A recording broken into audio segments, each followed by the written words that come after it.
One of the key considerations when we're looking at the design of a proposed development, whether it be basement, at-grade car parking, is the ramp gradients. The Australian standard sets out certain grades that are required, and so does the planning scheme in Victoria. So it's important to have regard to those. Now, in particular, one that's often omitted in plans that we're reviewing is the first section of ramp from the property boundary. That varies across those two standards, but the one that we're generally looking at is, the first 5 metres providing at 1 in 10, which if you don't take into account at the initial stages of design can be quite onerous in terms of what it actually can mean in terms of building over the ramp that's going down and achieving the required headroom clearance.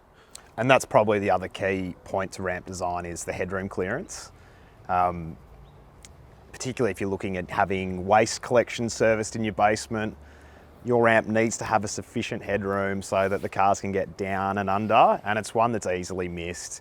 I suppose the architects like to bring forward the building as much as they can to maximise their space, but that does need to have a level of setback to achieve, and that's something that really needs to be checked, not only for cars, but also those kind of medium-sized vehicles being waste collection.